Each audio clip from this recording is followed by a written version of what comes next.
Call a meeting to order. If you would stand with me for the flag salute.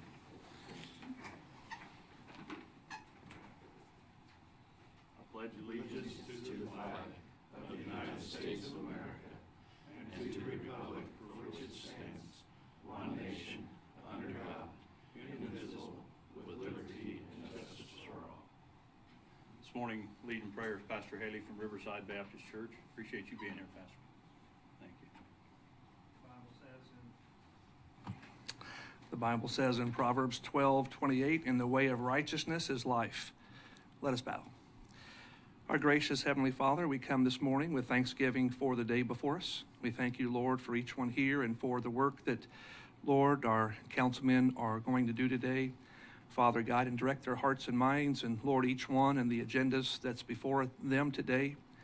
Lord, we pray that thy will would be done, and that, Lord, you would bless, Lord, our community Thank you for each one, and put a hedge around each one. As I close in prayer this morning, we pray, Lord, our Father which art in heaven, hallowed be thy name. Thy kingdom come, thy will be done on earth as it is in heaven. Thank you, Jesus, for all you've done for us. It's in thy name I pray. Amen. Thank you. Thank you, Pastor.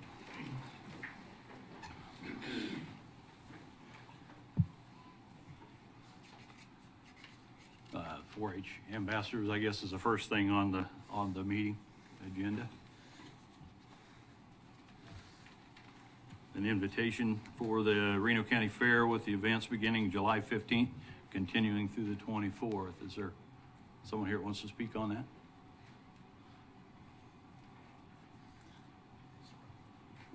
Yeah, I'm Noah Miller. I'm a 4-H ambassador, I'm Braden Blue. I'm part of the 4-H ambassadors.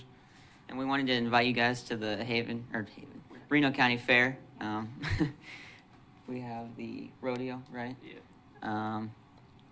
Livestock sale, right? You can come see our exhibits. They're in the Sunflower Building. Also, the barns will be filled with animals: pigs, goats, sheep, cattle.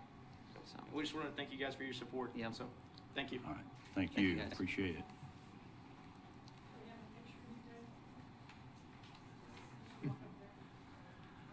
Now we got time for public comments, if anybody's here for public comment. Before we do that, though, I'd like to see if it's all right if we move one of the agenda items down just before the executive session. Oh, you want to do it with us first? Okay. I didn't hear you say that, sorry.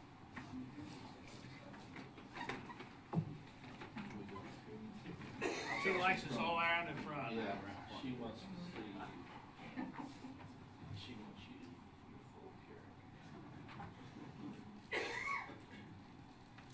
All right. Go. Thank you very much.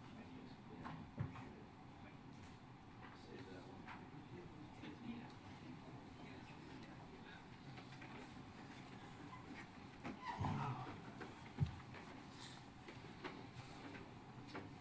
Commissioner Parks, I do have on the public comment, Yes. Carla Nichols, Director of Public Health. So a couple of weeks ago, you guys were forwarded an invitation for your attendance at an upcoming visit with Blue Cross Blue Shield of Kansas and Sonora Health. So we can look at an option for medically assisted treatment for our substance misuse strategy in the community. Of course, substance misuse is one of the top 3 concerns, health concerns in our community health assessment. So today I just wanted to have a personal invitation for you guys. The meeting will be Monday and Tuesday with Sonora Health. They are asking if you guys would like to attend dinner on Monday evening. So if you'd let me know, then I can add your name to the reservation, please. Okay. Thank you. Thank you. Appreciate that.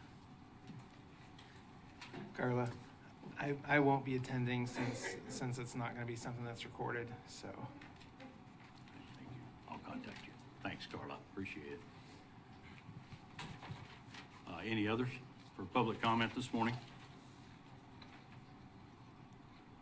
Well, if not, we discussed earlier maybe moving, I know there's a lot of representation here for the Conservation District. We'll probably move that ahead of our executive session this morning if there's no objection to that, to do that. So you don't have to wait such a long time. We're probably going to be out of the room for about 30 minutes or a little more maybe. And so we'll do that. With that, then maybe move into the consent agenda items.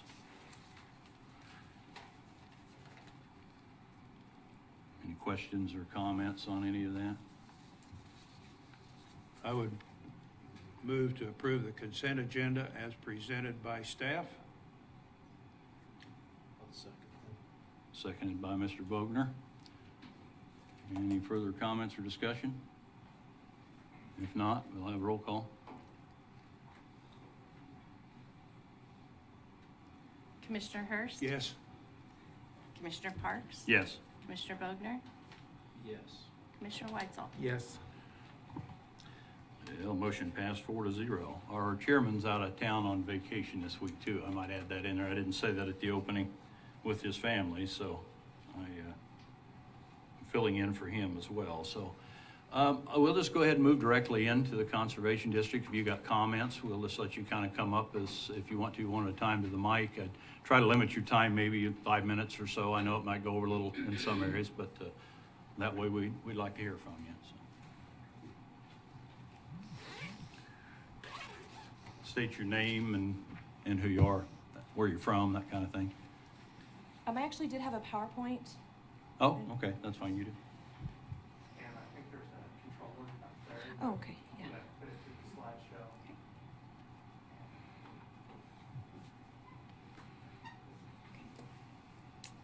I'm Liz Lutz. I am the new district manager for the Conservation District. Thank you so much for having us today. I understand a lot of you just didn't know what we do, so I'm really excited to have the opportunity to get up here and talk today. We've been serving Reno County for 75 years, very small. We're governed by a volunteer board of 5 locally elected supervisors. We've got really great representation at the state and national level from our board members.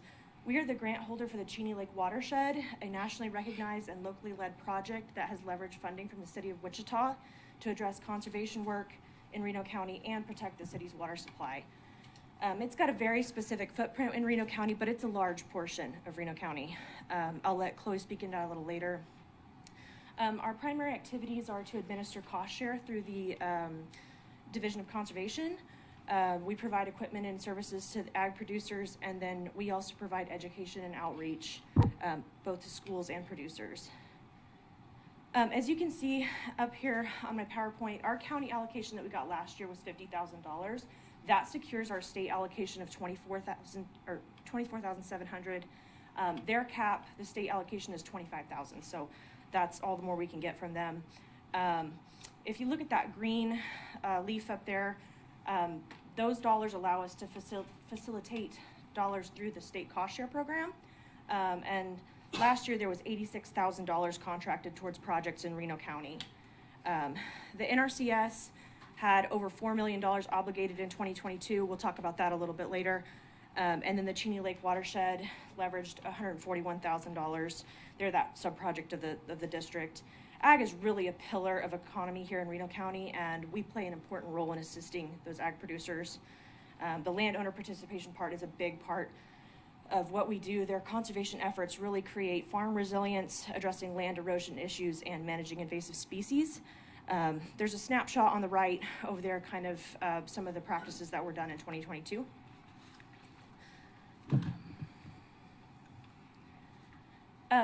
We partner really close with the NRCS.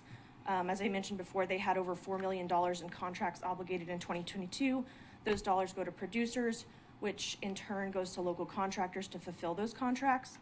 And over the last 7 years, they had 185 contracts funded with over 30,000 acres under contract and over $7 million obligated in Reno County.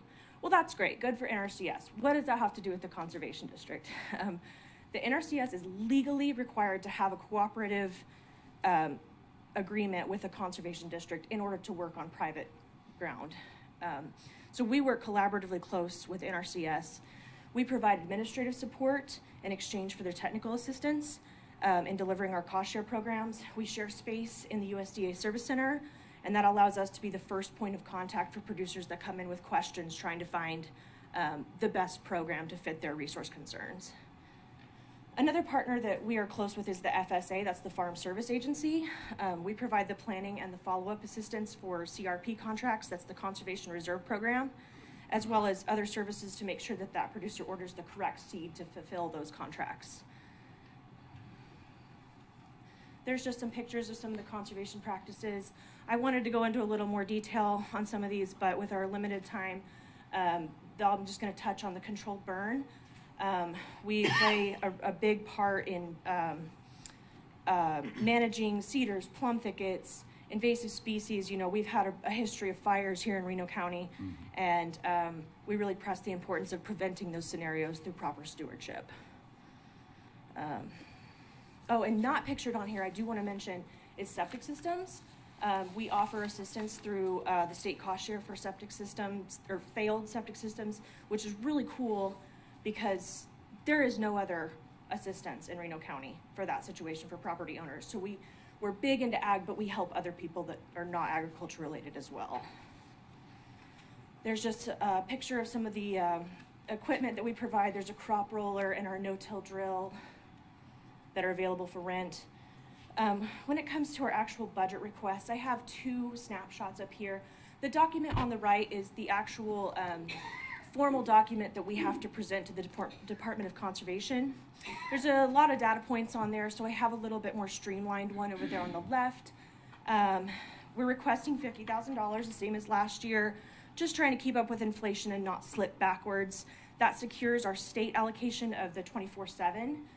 We had some miscellaneous donations of $300 last year. I understand it looks a little confusing with that reimbursement for the NIFWIF personnel and the Chino Lake Watershed personnel reimbursement. I'll talk about that a little bit.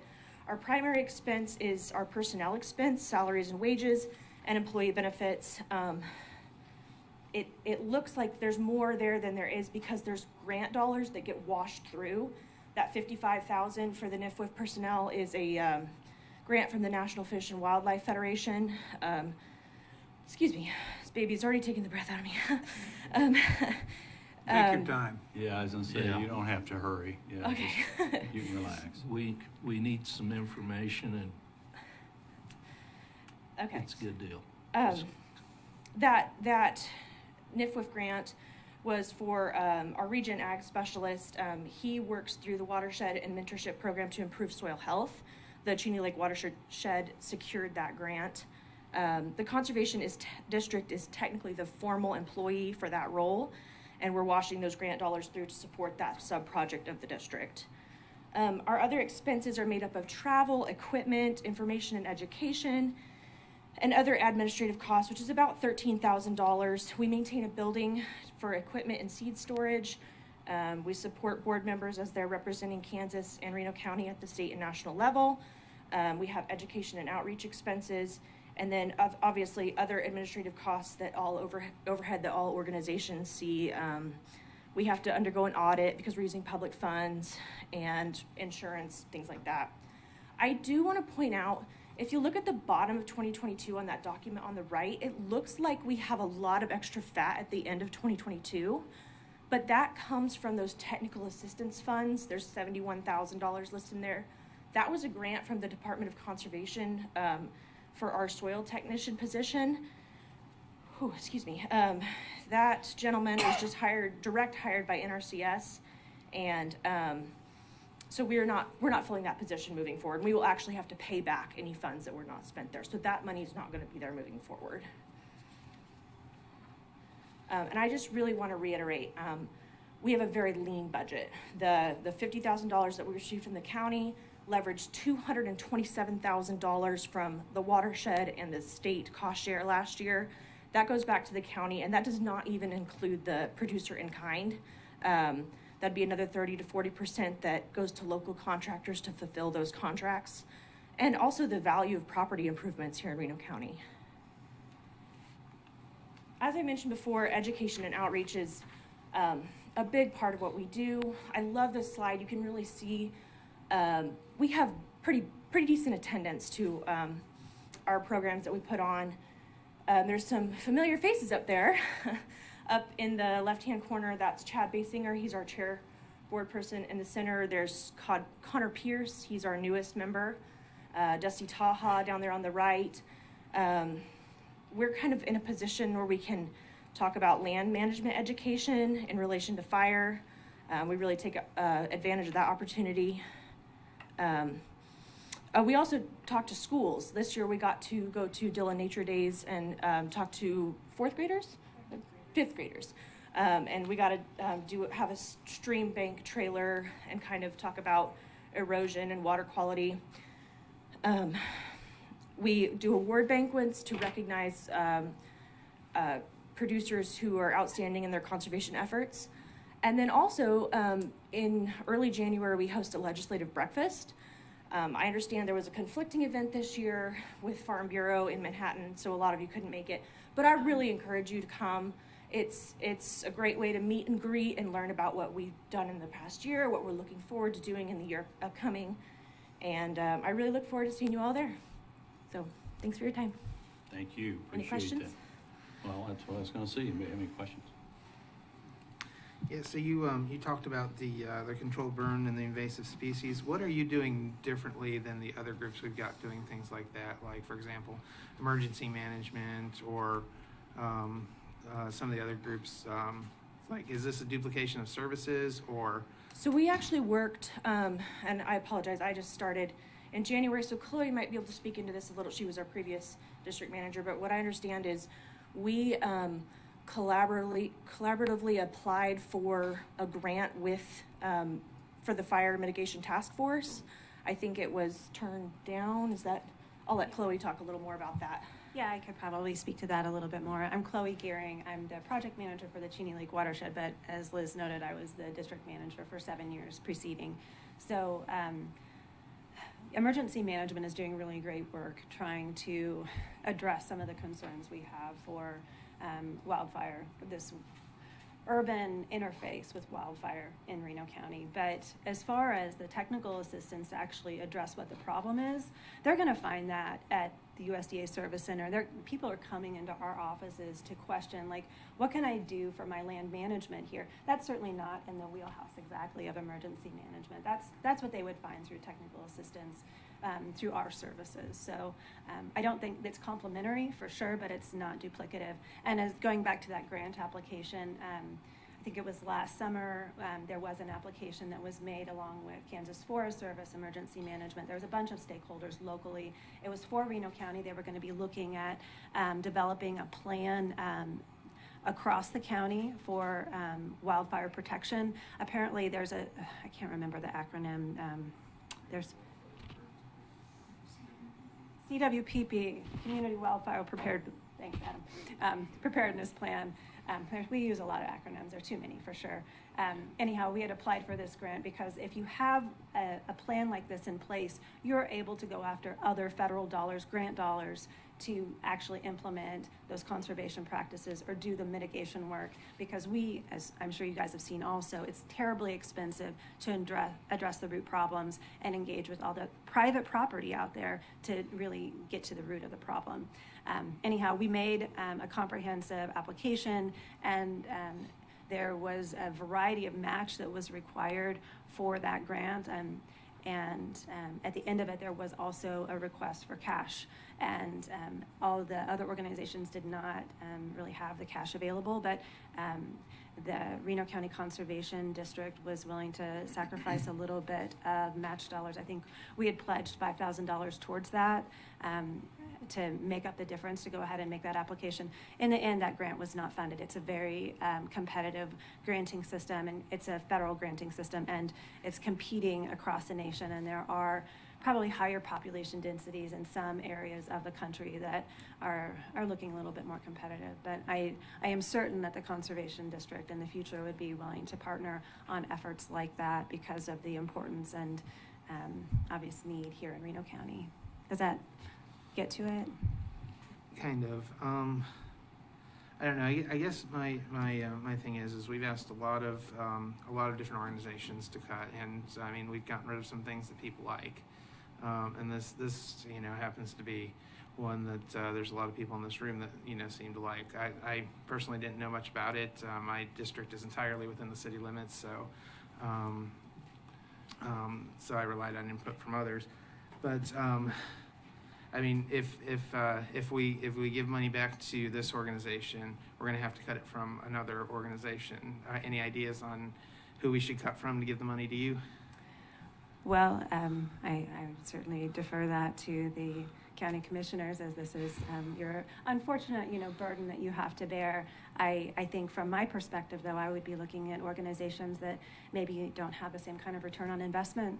I think that the Reno County Conservation District really brings a lot of value, a lot of actual dollars back into Reno County, and land improvements that's making operators more resilient and profitable, and obviously supporting our rural producers is important in Reno County as the importance of ag in Reno County. So it's a hard question. I'm probably not fit to answer that, but I definitely believe in the value that the Reno County Conservation District brings.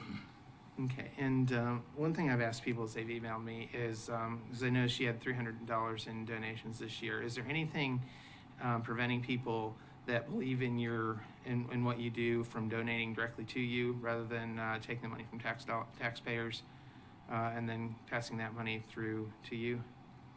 I don't think there would be any obstacles as far as receiving funds like that. It's not a normal scenario that we would receive dollars. Most of the people that come to us are in need of assistance. Okay. I think From Andy, what- I'm From what sorry. I understand is that this is a ability to leverage private money to create some conservation programs and that will benefit the county as a whole. Yeah, that is certainly true. And since I'm up here, I might talk a little bit about the Cheney Lake watershed and our ability to leverage those private dollars, what we've even done in the past couple of years. We really work hard to bring in outside dollars into Reno County and to the watershed footprint, which is actually larger than just Reno County. It's 633,000 acres over 5 counties, but the bulk of it is in Reno County, and we're co-located at the Service Center in South Hutchinson. So we're directly here, but a couple of examples of outside dollars, private dollars coming in. The past 2020, General Mills launched a pilot project in the Cheney Lake watershed. We had it was a regenerative ag pilot project where we focused on soil health education, mentorship. There was opportunities to actually implement practices and farmer-to-farmer education. And through the course of that project, the participants in that program received some $300,000 in incentive payments over the course of 3 years. So that's private monies coming into Reno County. The bulk of that was in Reno County. We also, as Liz mentioned, we have a National Fish and Wildlife Foundation grant for our regenerative ag coordinator. That's also supporting some outreach and education as a component of that grant. And we're actually looking for a new grant through the National Fish and Wildlife Foundation. So there's certainly a lot of opportunity to bring in outside dollars, but it does require staffing to manage that and do the planning. And as much as we don't like to spend money, I don't think anybody likes to spend money on really personnel. You'd rather be spending money on the actual practice implementation and getting the dollars out to producers. Nothing can happen without people coordinating that at the back end. So there is some requirement for actual staff and overhead like that. Did that answer your question, Ron? Yeah. Okay. Yes, and I had privileged enough to have enough time to go visit one of the field days last year, and you can see some of that in the top right-hand corner that was involved in range management. That is definitely conservation. And if you back up a couple of Slides. of things, right there. Whoa. Oh, the equipment. Yeah, this is interesting to me that this is some of the things that results from our funding of conservation program here in the county is bringing in some things that assist in saving funds as well as building soil, and this is made available through our conservation district, and the seeding, grass seeding, which is down a little because of the CRP, but it's still available for rent, so that's income coming in to the conservation program. But this tool in the left hand is something relatively new, and I think there's some people out here that use this that could talk about this. But it's a great program, in my opinion, that brings in some things that not only save money but produce more income, net income for the ag industry, which is #1 in the Reno County. I hope that you will let us know, Liz, when the next field day will be, and if we can have a time to get out and visit that and see that again. I know last year I took my daughter and son-in-law along with me, and they're from back east now, so it was interesting. They got a lot out of it when they could actually see the tools and also see what no-till and keeping. It's just a different idea than what I grew up in. Mm-hmm. Yeah, conservation has definitely changed over the years, and since you mentioned a field event or interest in being able to see what we do, we're actually having one this Friday. The Cheney Lake Watershed is hosting a field event. I think it's going to be just around Pleasant View, so not so far out into the county. We're going to be looking at an innovative alternate watering system, grazing some strips of cover crops, and it allows for better grazing distribution. So we'll be out there from 8 to probably 10-ish. We'd be happy to have anybody that comes out. I'm sure that we can get you the actual address. Howard Miller is the Cheney Lake Watershed outreach coordinator, and I'm sure he can give us the address because I think it's around. 7305 West Morgan Avenue. Ta-da. Now, say that again, 7305 West Morgan Avenue. and the date and time? It's this Friday, the 14th of July at 8 a.m. Yeah. So Would the mic have picked that up, or do we want to say it on the mic? 7305 West Morgan Avenue, 8 a.m. on this Friday. I think the water conservation is becoming, as we know here as commissioners, the importance of water conservation. And I think these tools are doing something to help that conserving of water and buildup of water when we get rains. Knock on wood. Andy, do you want to do a little bit? Didn't mean to take too much time, Randy. I didn't mean to. No, you're fine. Let him speak. Good morning, Commissioners. My name is Andrew Lyon, and I'm the Executive Director of the Kansas Department of Agriculture's Division of Conservation. Liz and Chloe did a great job with their remarks, so I will be brief this morning, but just a few points I would like to make. One is the impact of agriculture here in Reno County. So there are over 1,500 farms here in Reno County that farm on over 750,000 acres. The labor impact that has, the jobs that are created through the agriculture industry, just in Reno County, is right at 6,500 jobs, which is about 17% of the total workforce here in Reno County. The economic impact that agriculture has each year in Reno County is $1.86 billion. So when we talk about the conservation district and the local, state, and federal partnerships that have been created around conservation, it's really in support of sustaining that economic engine that is so important to us all across Kansas, and especially important right here in Reno County. The second point I would like to make, to touch on your wildfire question, and I see Chief Beer is here as well. We are both members of the Governor's Wildfire Task Force, which has been convened in the past year. We're trying to get a better handle on how we collaborate and do better all across the wildfire issue, from prevention through actually dealing with the event itself, and then the cleanup afterwards. And we all have a role to play. What I would say is conservation districts across the state are very important in that front end piece, right? Trying to make sure that we can prevent and mitigate against those wildfires as much as possible. And their primary method is through outreach, is working with those producers, hosting the field days. And so we will be seeing more of that in the future. And then I think the third point and final point I'd make this morning is that Reno County has done a wonderful job over time with the Cheney Lake Watershed involved. The Reno County Conservation District is a model for how we would like conservation to be implemented across the landscape, really across the entire country.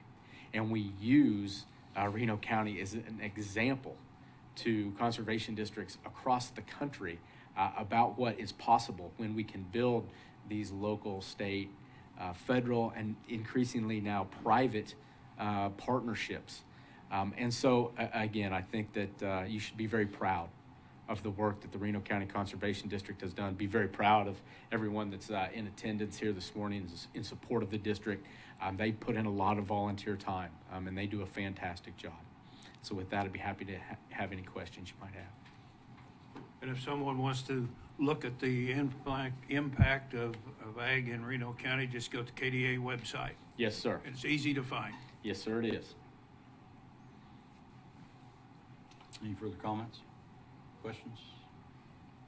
Well, I might say that as the picture earlier showed, our family has used this agency for generations, starting with the grandpas on both sides.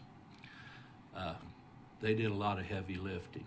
They did the major dirt work, terracing, flood control, lakes, ponds. Things continually change. I think that award that showed our family there, if I remember right, we've received 3 of them with various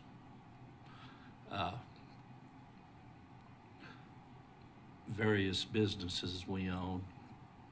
And I think that one pictured, that particular one was on tree mitigation.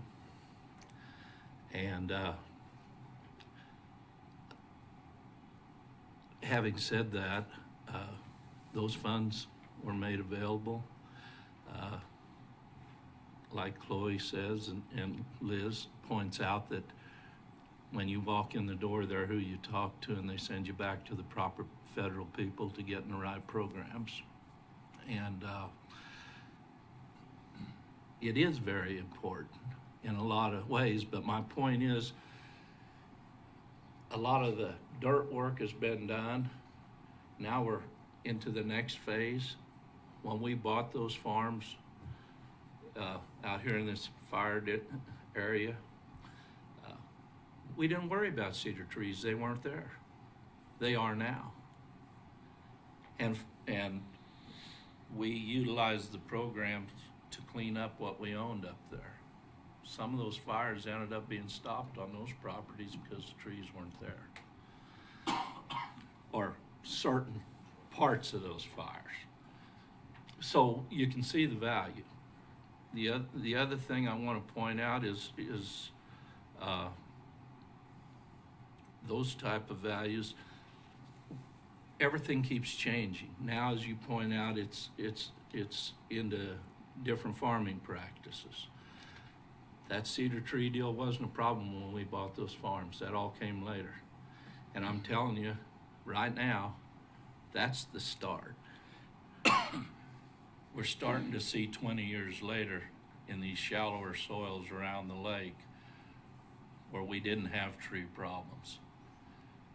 We're getting the red cedars there. And I look at a lot of my friends out there. Get it done early so you don't have to burn and don't have to have problems like that. Get them cut when they're small, because once they get too far along, 2 foot a year.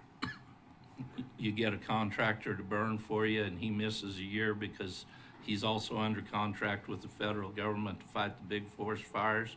You get pushed back a year, that tree's 2 foot taller. And pretty soon another year goes by and they're 2 foot taller. Even if you've got good intentions and you've already got a contract with money down, doesn't mean you get to do the work. So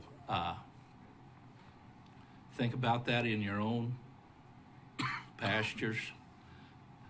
Get it early, because if you end up too late, it gets so expensive, as Chloe pointed out, that it's almost impossible to do. So, few things I've learned over the years. And we have used those programs extensively over the years. Different generations have got awards like we happen to get there, but we always try to be proactive in our family. And I hated to see those cuts. But something that did come up here, guys, by doing what we did with this organization and various others, you can take about 5% times the amount of property taxes you pay, and that's money we left in your pocket to spend at your discretion, not at ours. We didn't take it from you to spend the way we think it ought to be spent. We left it in your discretion and your checkbook. You can donate some of that to your favorite projects. And some of that, and not only to the conservation deal, a lot of other organizations got cut too. And remember, if they're close to you, and something you really care about, you can donate. I know that's a little different than we've looked at things in the past, but we may have to start changing. Something you need to be aware of is we're caught in the middle too. We've got state monies that we wouldn't have had it had they been passed back from the state. Certain laws that they're working around, we'd have got enough money that 40% of the cuts we made, if it'd been passed back like the law says, we wouldn't have had to come and look for places to take money. We're also caught in the middle. Our budget's been cut because we're not being funded the way the law intended. So it puts us guys in a heck of a spot. We can either, I'm not saying we cut in the right places. In this case, I don't believe it was right, but we got to find the money somewhere and still provide services that we are required to by law. Having said that, I see the benefit, and personally thought you got hit a little hard, but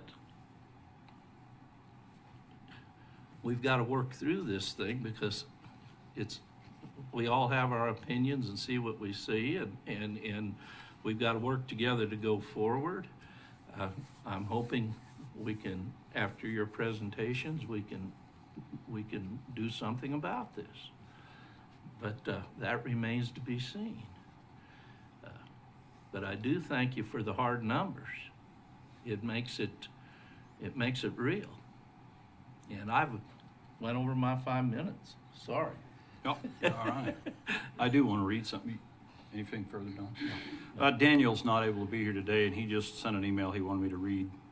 I probably won't say every bit of it, but he, as well as the rest of us, have had quite an outpouring from individuals, farmers, you folks as well. I appreciate the contact. If I visited with you, thank you for calling me. It didn't fall on deaf ears.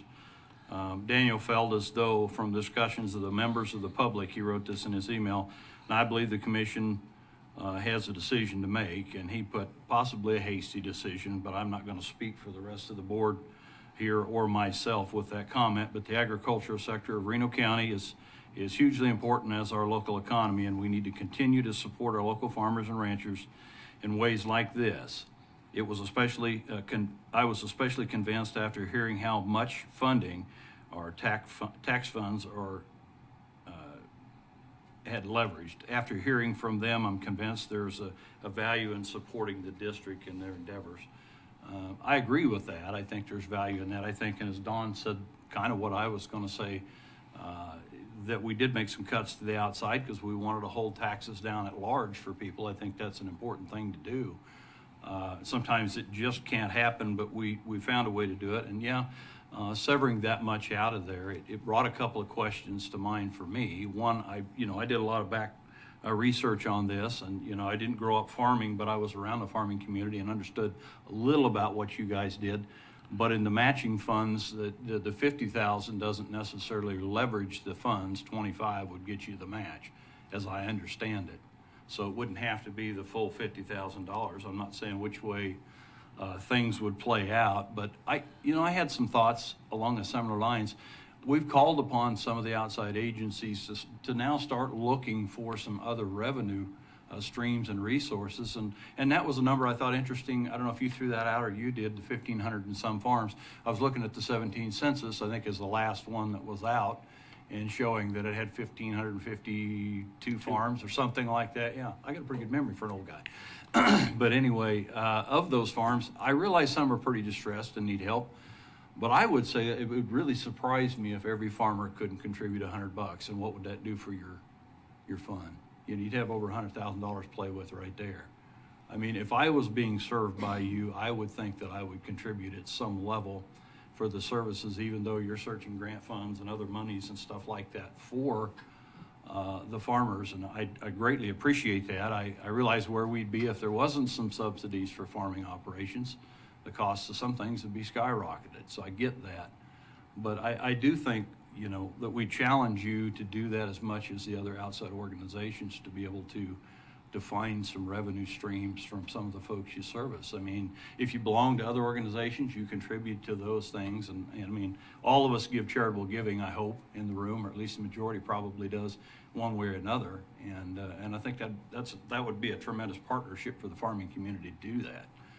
You're not asking a whole lot to make a huge impact. And I think that'd be a great campaign for you to do. I'm not trying to tell you what to do. I'm just throwing that out as fodder because I think it wouldn't take a whole lot to do a huge thing. And that would help. I think the outpouring from the county at large for some of our decisions to cut budgets was just this. I heard from both farming and other multiple constituents that wanted to hold the taxes at bay, but there's got to be a way to do that. And outside agencies somewhere along the line started becoming funded by the government, and I hear a lot of private money conversation out here, and when you use that language and then follow it with grant, that's not private money, that's taxpayer dollars, and so it's still coming from the taxpayers as well. I realize it isn't at a local level, but and so I'd like us to think in the future as partners a little bit differently about how we can accomplish keeping taxes down, and maybe, you know, we want to continue to partner, I think, with the organizations, but it's making, as the cost of stuff goes, making a huge impact on all of us. And so it's going to be a little sacrificial if we're going to continue to try to toe the line. And so, and again, I think seeing your budget, it had made a pretty huge impact on you guys for what you do and your services you perform. I can't speak for the board as to what we'll do, but we wanted to hear from you today, and I appreciate you being here doing that. I don't, you know, having said that, I'll be quiet now, but I don't know if there's any further comments or anything too. Go ahead. Well, I might just make one further point there if I could, Commissioner. Absolutely. And that is, you know, calling the Conservation District an outside agency, and certainly it is not under the structured command of the county. I will say, though, that was by design. And that design took place in 1937 when Conservation District law was passed in the state. And the reason that happened, it was actually designed to be a federal, state, and local partnership. And it was determined at that time that the district would really fit best and best enable the federal agency to function in each county across the country if there was that collaboration in the office together. And so that's, I think, why we see that as not under, you know, direct county control, but it was always meant to have that local funding component to help leverage and match and show commitment to the federal and the state dollars that are at play. And I do know that when, you know, I'm in Topeka during the legislative session talking about the state dollars that we hope to bring to our conservation programs and our conservation districts, I always tout the amount the county commissions supply their conservation districts across the state. That's always a huge point for those legislators. So it's a bit of a chicken or the egg approach there. And as long as we have commitment at each level, I think the partnership is strong and works well. Yeah, I did see it was structured that way, so I understand what you're saying. Yeah, thank you. Appreciate that comment. So, was there anyone else or any further comments that we might have? So thank you so much for your time. I appreciate that. Randy, I've got one further question. So obviously I spent a little some time this week trying to figure out what you guys do and stuff. There's not a whole lot of information that I could find online. I mean, I found a Facebook page that I think has been updated like twice this year. If somebody who's not involved with your organization wanted to look to see the sorts of stuff that you do you have some sort of public outreach, or do you have a website? Because I couldn't find it other than a Facebook page. We haven't quite, as I just started in January, we haven't quite got it switched over yet. There's been another kind of bigger fish to fry. But we do have a newsletter that goes out. I think you guys were all on that list. I don't know if you received it or not, but we'll make it a point that really kind of outlines what we're doing. I would also say that Cheney Lake Watershed, as a sub-project of the Conservation District, we have an active Facebook page and we do regular outreach and communication. There is a thing though, like for ag producers in general, like they have a regular practice of coming through a USDA service center. It is not uncommon just to have regular conversations just from pass through, like an exposure to programs. We do much of our outreach face-to-face at our field events, things like that. So as for like communicating to our urban customers like yourself, we have more work to do. I think that's definitely true, but I would say that the piece that we're serving, we're very active and people know where to find us and we stay connected there, so. Good morning. I'm Robert Weimer. I'm currently the acting Assistant State Conservationist for Field Office Operations located in Hutchinson, Kansas for NRCS. I have a little close tie with Reno County because I was the district conservationist in the local South Hutch offices for about 19 years, but I'm local. And Reno County is part of Area 2, which encompasses 29 counties in the southwest quarter of Kansas. And so I just wanted to touch base a little bit. I don't want to take up much more of your time, but just kind of what we get out of it as NRCS out of the partnership we have with the Conservation District. We do have a memorandum of understanding agreement with the Conservation District. And that's, the conservation districts have been around, like Liz said, for 75 to 77 years, and it's been that partnership from that time on. With that memorandum of understanding, the conservation district provides us administrative support. The district manager, that is that first contact a lot of times when people come into the office, and she then directs them, answers questions, or directs them to NRCS staff as needed. And so that is that takes a lot of weight off of us as far as answering phones, directing traffic, the administrative type of activities.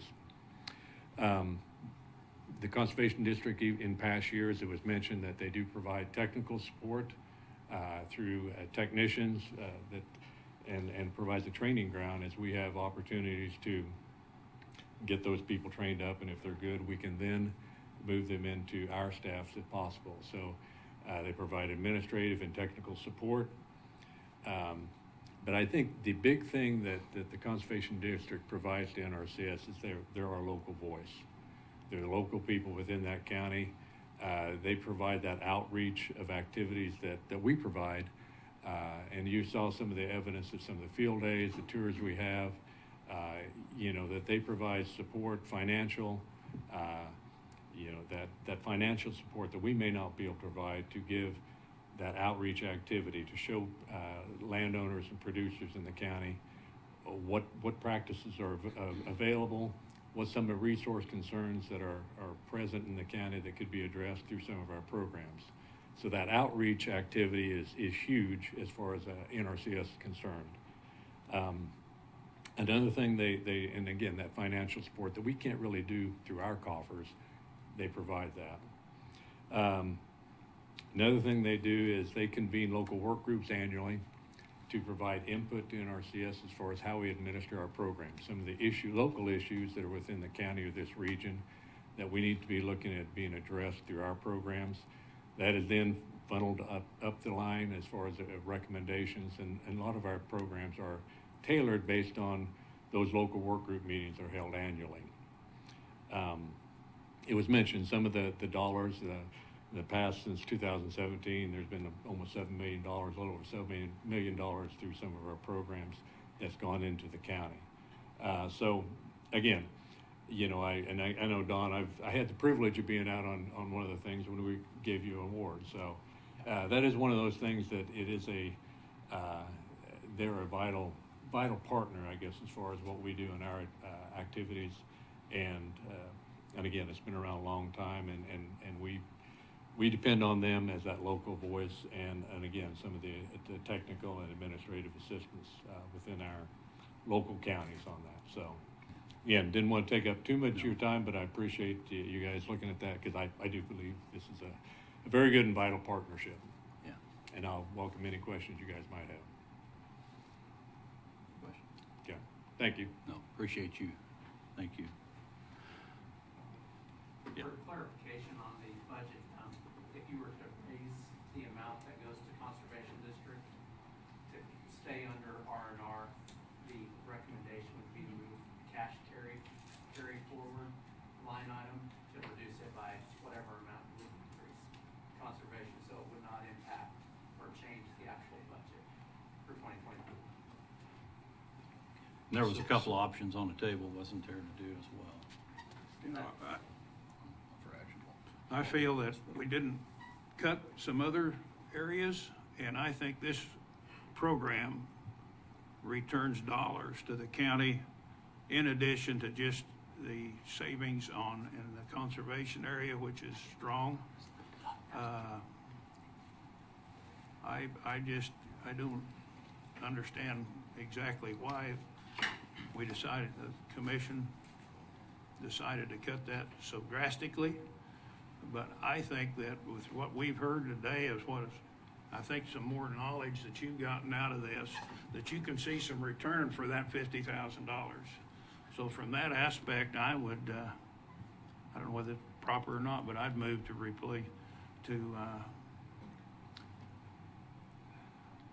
put the funds back from the tax, from Reno counties back to the $50,000 level with the, and I say that with the fact that, Randy, I appreciate what you brought up there.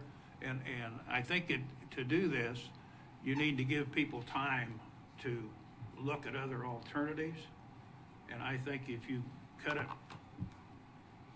this year, then it's done. And we don't want that to be done. It can't operate. And so from that aspect, I think that we definitely need to get that back to the $50,000 level and give people time enough to look at options, because I know most of us have been in business, realize that we can't cut ourselves into prosperity. It just doesn't happen. Sooner or later, you've got to bite the bullet. And we can all talk about R&R what we want to, and we can do that one year, and we may not be able to do it another year. Probably won't if inflation keeps going like it is.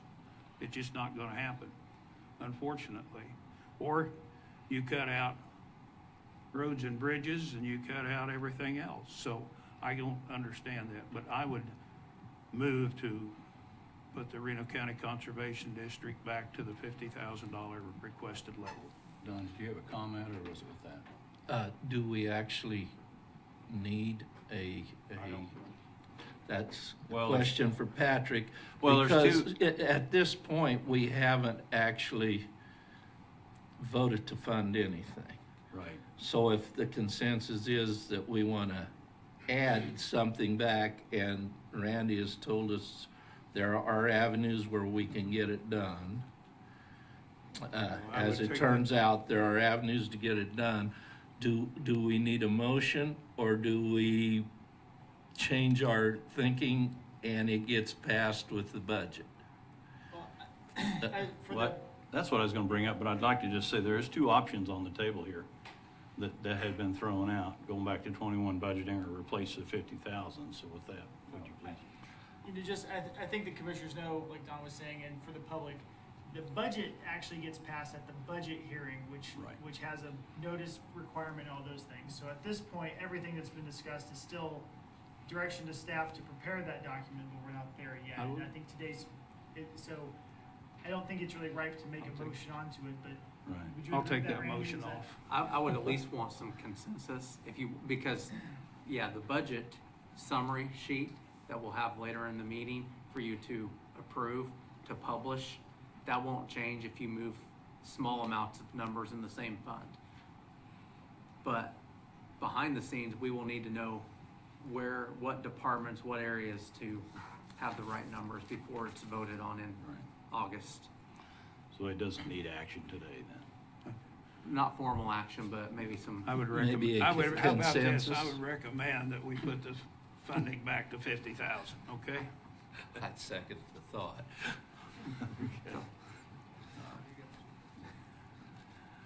Well, with that, any further comments, folks? We certainly this will happen in a future meeting. We'll take it under advisory, and I think you can probably see where things are going. So We do appreciate the work you do. We appreciate your time here today. Sorry we crowded you so hard to make you try to do so much. You're the first speaker there, I'm sorry. And so put you under so much pressure, that ain't fair either. So anyway. What I will say, sitting up here, I've noticed that the chair, whoever it happens to be, is generally pretty lenient. if the comments are and you know, are needed, or we actually need to know some things, but you set a parameter hoping to not spend all day. Yeah, and I guess my hope is that you would look for additional outside revenue funds and work to keep us city folks updated with what you're doing. You know, even putting the newsletter on your Facebook page would be a big step so we can find something, because, you know, I live on probably 0.2 acres, and so, you know, I see my neighbors over the fences every day when I go to work. So, you know, it's a little different world in the city than it is out in the county, and so, you know, we need to be aware of what you're doing. I will say something that I wasn't aware of is the monies for septic systems, because I get my fair share of calls on you know, having to fix those, and a lot of the people are retired, and when they're hit with that kind of a bill that they don't expect, are looking for some way, somehow, to get it paid for. And their contractors are trying to work with them. You know, they're people they've done business with their entire lives. I mean, after you do business with people for a while, you get a relationship that goes beyond the work. And so that's something I didn't realize you did, and it's something that I hope people take advantage of. And I see some people from that industry in the audience here. Now that they know it's available, they can direct certain clients of theirs to you. Yeah. So, little discussion doesn't hurt anything. Anything further, folks? If not, I think we're going to move along to the next agenda item, which will be an executive session. We're going to recess for 30 minutes. We'll be back and then finish the agenda item. Yes, Patrick? Commissioner Parks, I sent you a draft motion just to do that formally, because executive session has to be rendered. You did? Yeah, I just this morning did did you get your, sorry, I always emailed to Commissioner Friesen, sorry. Or I could email it to a different commissioner. We just have to do a formal procedure to go to executive session. Okay, probably better do it legitimately here. Oh yeah, you never send me anything. Just keep us out of trouble. Yeah. Well, then I'll read this. I move for the board to recess the executive session with the county administrator, county counselor, and emergency management director to discuss subjects protected by attorney-client privilege, with the executive session justified by the need to discuss legal matters privately, and to resume regular session at, let's say, 10:30. Will that work? Probably be a minute before we're in there. We'll say we'll be back at 10:30. And with that. Second. Second. All right, with that, we'll adjourn to executive session now. Does that work? You just take a vote real quick. Oh, take a vote? Okay. Commissioner Hurst? Yes. Commissioner Parks? Commissioner Bogner? Commissioner Weitzel? Yes.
I think legally we have to come back into called to order here. But I know there's been a request for a short recess for just maybe 5 minutes. Can we do that to, on the meeting? There was some people that need to have personal business, so. If that's, for a lack of better. We ran out of our 30 minutes, and I'm sorry we went just a hair over, so. But with that, I think 5 minutes, and then we'll come back and we'll be in full session then, so.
Are we on 8B, Randy?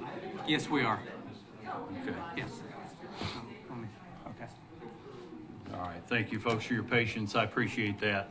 Moving on the agenda to 8B, Reno County Special District Budget.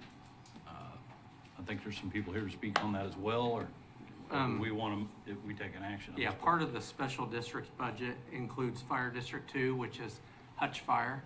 Yeah. And I know there's a lot of people from the city of Hutchinson here, if they want to make comments. But if you're going to hold the R&R, that has a huge impact on the city of Hutchinson, their fire department. So if you're don't have the intent and you're going to vote to exceed the R&R today, then I guess it's up to you if you want to listen to them talk, if they have anything to say. But I mean, I know we have the mayor, the vice mayor, we have some fire staff here, and then Angela, their finance director, is here if you have questions about the impacts of holding R&R for Fire District 2. Because for the county only, it's $187,000, but that leads into a lot bigger number that the city manager has provided, interim city manager has provided me with. I don't want to take anything away from giving the mayor and the vice mayor and everybody here a chance to speak, but I think we about have to look at time-wise and conversation-wise that we would give notice to exceed the RNR, even though we have no intentions in a lot of things of getting close to that. That's my thought. Any other comments? It's probably about where we're at. There's not a lot of choices with the way the law is written. We've got to do something today so we've got some time to do some things. So we need a motion to Well, I guess do that. it might be good Do we want to hear from maybe them first? I think if Mayor Grace or someone wants to talk. Yes. Well, they're Just here. so I'd we're like to hear here. from them if they'd like to, yes. Or Angela.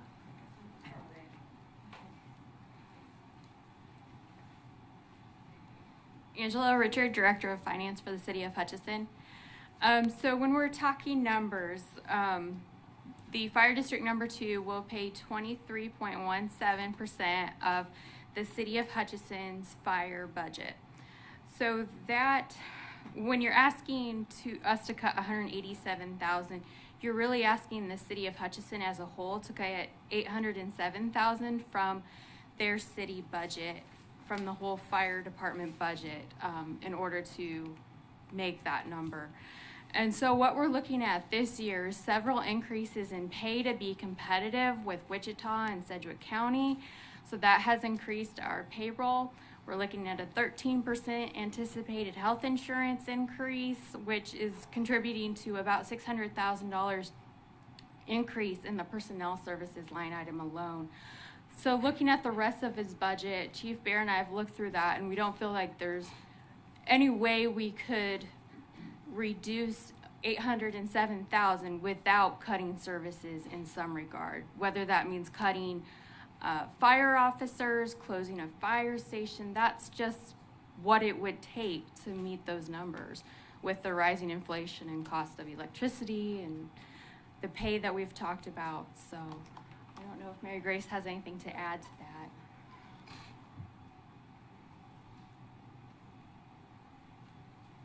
Good morning. Good morning, Commissioners. No, we've had a long-standing relationship with the County and Fire District 2. I think we all share the thoughts about how important and vital it is to maintain that level of service for the fire. It's certainly something we want you to consider and look at, because it would potentially cause an undue strain in areas that we really should be focused on keeping the level of service that we currently have. So I've got a question. That 600,000 you mentioned, is that your overall city budget, or is that just the fire budget? That is the fire personnel budget only. So health insurance costs are going up 600,000 for the fire personnel budget. 13% increase for healthcare overall. We do have other members if you have other questions, if you want any of the fire personnel or mayor or vice mayor. We just strongly urge you to maintain the level of service that you currently have for the residents in the county.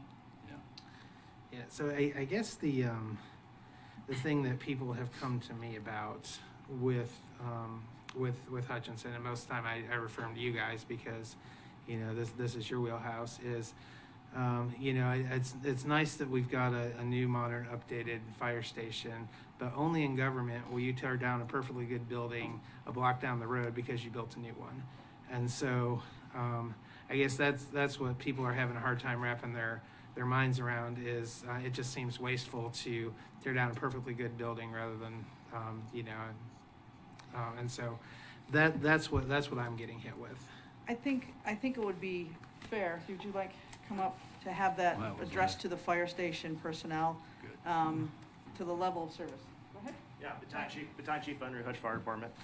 So the current station at 20th and Main, it was built back in the 1950s, was actually the home of the groundskeeper of the State Fair. So if you don't know, we leased that property from the State Fair for the last so many years. So the building is very, very old, has been updated with additions no less than 3 times. Plus, the decision to move to a new location was based on our risk assessments. We have risk assessments for the whole city, and it requires more personnel in the northern part of Main Street. So in order to properly serve the citizens, we needed to build a bigger station, do some updates, and move away from that building. So, and there has been no maintenance put in that building for the last few years due to us projecting to build this station.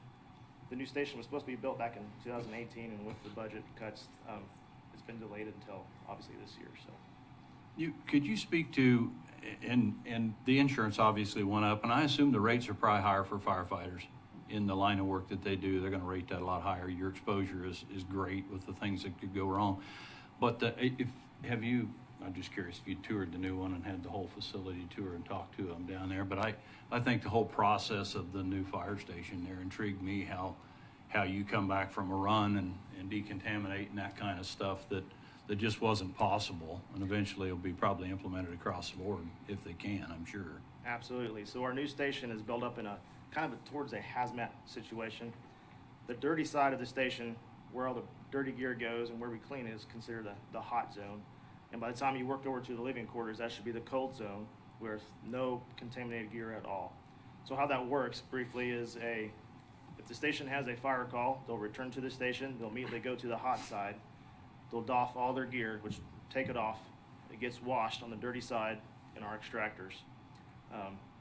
From that point, the personnel go over to the warm zone, they'll take showers, they'll get into some scrubs, and that way they are clean and they can enter the living quarters of the station. So putting that scenario into the old station was absolutely impossible. And you are correct, we would love to do this throughout our other stations in the future.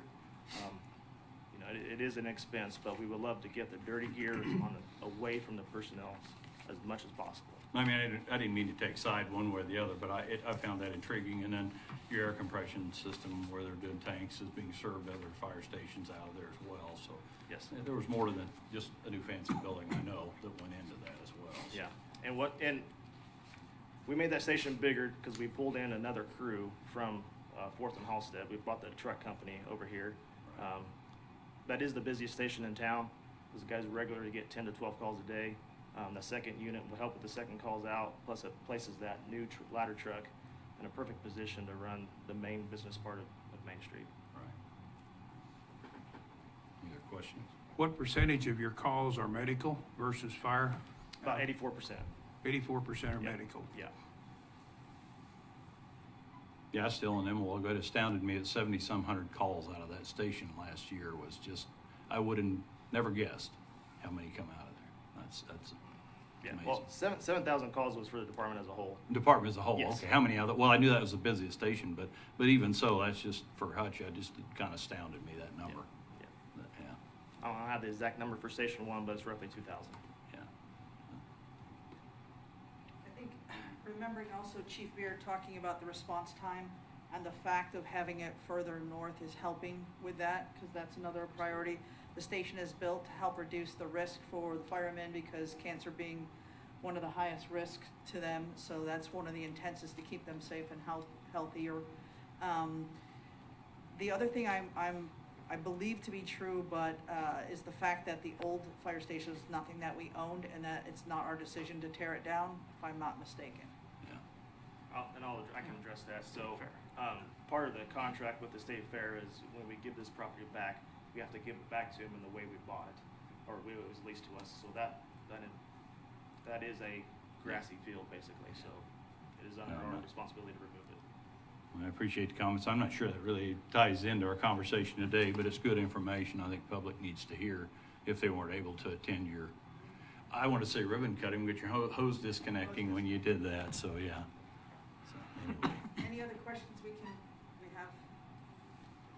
I think that your Hutchinson City Council is just kind of like our Reno County Commission, as we're looking at all the ways we can possibly cut and not affect absolutely needed services. I think we're all looking as tight as we can.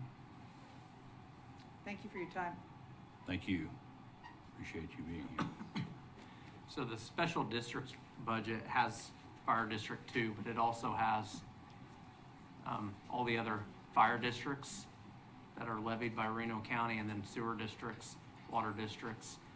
There's multiple options in your agenda packet. The recommendation from staff today is to sign a letter of intent of notice to exceed the R&R at the suggested rates, numbers, and I'll pull that up in a second. And then if you do that, to set the R&R and budget hearing for September 13th, 2023. And for any discussions of cuts in maybe the other districts, separate from District 2, then that could take place during that time in between today and September 13th. So that's the recommendation, and I'll show, here's the sheet that shows the revenue neutral rates, the far right column, and then the proposed estimated tax rate with the request and recommendations is right next to it. So you'll see that some of the districts go up very little, and with those increases, the amount of tax increase is also very minimal. I did on this one, I did leave the sewer districts. You wanted an option without the sewer districts being levied. I left it on here. They're under R&R, but so they wouldn't exceed, but that would give us a chance to bring back numbers to the commission. Sewer District 201, for example, their monthly rates may double if you remove the property tax. So they won't have the property tax to worry about, but every month they're going to pay twice what they're paying today to make up for that. So the money has to come from one place. It either comes from a split between property tax and utility fees, or all utility fees, or I guess it could be all property taxes, but it really, I think you guys want to focus more on the utility fees, but I wanted to have time to bring the impacts back to you before you formally decide to remove that from taxes. I wonder what the commission would think about having a meeting down at Yoder and Habit to talk about the changes that might occur should we put it all in, taxes, and see what their input would be. It's Dawn, it's your area, so I don't want to speak out of turn, but just curious. Well, I've been fielding my share of calls. People are wondering what's happening and how we're proceeding. It may not hurt to have a public meeting. I mean, I've told them what I know, what we're doing going forward with some of this stuff, or what's taken place, which really is available here if they want to avail themselves of it. But yeah, it might. I mean, talk it over with Don. I suppose it'd be in his wheelhouse, wouldn't it, Don Britton? Yeah, he would need to be involved. If you wanted to have a special meeting or just a public town hall forum, out there somewhere in the Yoder area or Habit area, you could do that. Well, I mean, it would probably stop a lot of phone calls and questions to me. I don't know if you guys have been getting any. I haven't, but I just thought maybe that might be something to consider so that all of us would have knowledge of what they thought. I mean, Yeah. you can convey that to us, that's fine. Well, no, I just thought it'd be a meeting where you can physically be there because, you know, things get lost in reporting. And if there's any questions that come up that night, you can ask the people point blank while it's there. What do you want done? Or how do you want it handled? How would you rather see it come? On your tax roll, or would you rather write a monthly check? Yeah, that subject of taxes for those districts came up at the end of the day that time, and I just having given it some thought and looking at it, keep in mind that land that is not currently using a sewer water district but is inside the district is theoretically more valuable because it could be developed very easily into a residence or a building that uses the sewer water district. So there is actually I think at that day we were talking about why you would pay taxes if you weren't using the water district, sewer district. But the reason would be that land could very quickly be developed into something that becomes a user, so there is some value for those people even if they're not currently users. Good point.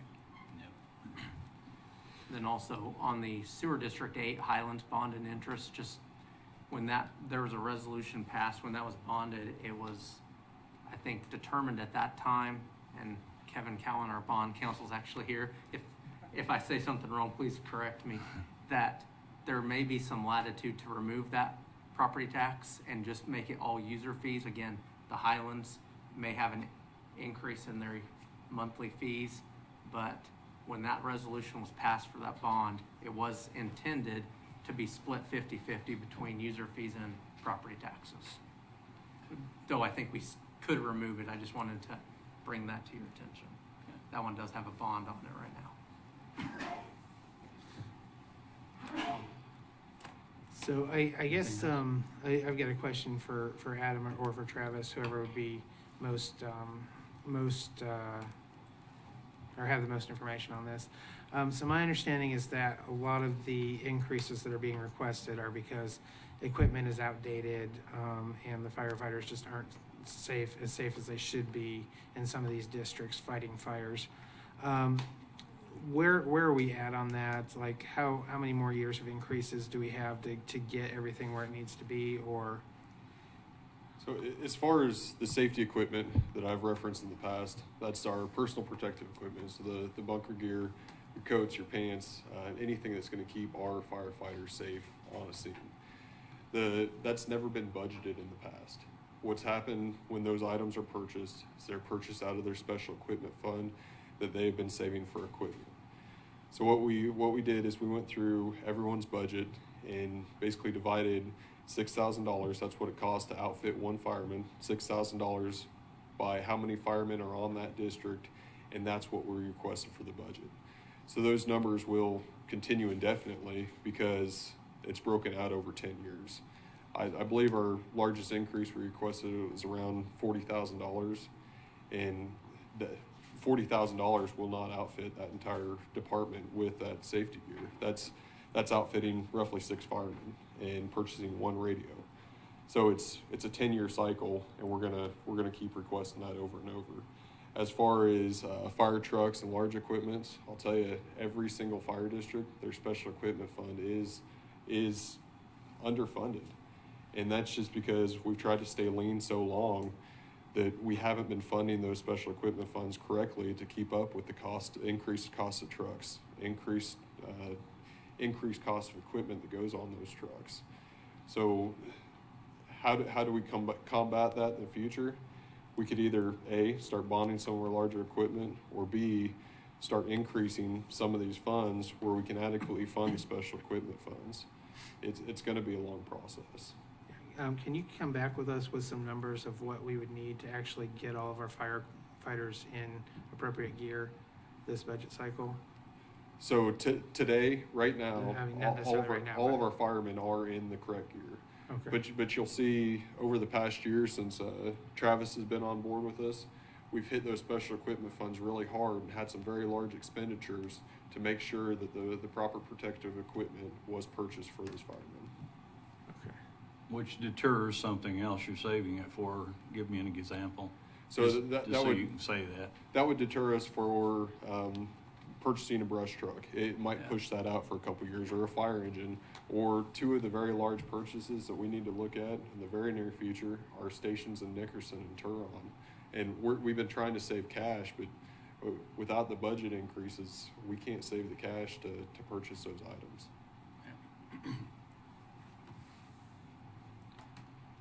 Anybody else?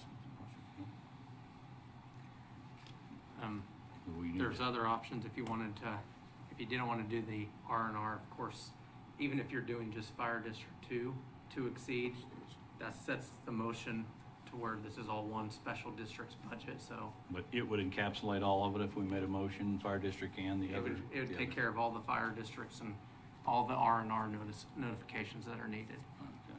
And then give you time, again, a couple months to really drill down on the numbers and make changes if you want before adopting the official budget. Okay. I would move to give notice to exceed the R&R for Reno County. That's sufficient? How do you want it stated? And then Yeah, R&R and budget hearing dates to be set in September 13th with that as well. If you want to put it in one motion, I would do that. Okay. Is there a second? I'll second that. Any other conversation? Yeah, so I mean, fire service is an essential component of government that really nobody else can provide. And, you know, if this were part of our overall budgets, I would look for cuts elsewhere, not to exceed. But I mean, it's very important that our firefighters are safe and that people have good fire service when something happens. And so, because nobody wants their house to burn down. I'd agree with that myself as well. And I think, you know, I always said this from day one, you got to take care of the house first. And, you know, some of these needs are just, they have to be taken care of. So, anyway. Did we had a second? Any further discussion? John, second. No, and I would like to see some numbers, what it would cost, rather than these incremental increases every year, what it would cost to get the fire districts where they need to be. So I would like to see some of those numbers as well. Well, we have a motion on the floor. Do a roll call. Commissioner Hurst? Yes. Commissioner Parks? Yes. Commissioner Bogner? Yes. Commissioner Weitzel? Yes. Motion passed 4-0. Didn't have to call Daniel. Thank you, gentlemen. Appreciate you being here. With that, we'll move into the presentation of the annual audit. Those folks that are here. Thanks for your patience. Yes. Oh, no worries. Important business to take care of today. I'm Melissa Romey with Adams Brown, and this right here is Jamie Benichek. And we used a team to come down and to perform your audit and to work on it. We're going to start, and I'm going to have Jamie start off with the regular audit report, and then I'll cover the second audit report underneath the single audit. Jamie? Good morning. Yes, we'll start with the governance letter. The governance letter covers a multitude of topics. Note 1 describes the significant accounting policies that the county follows.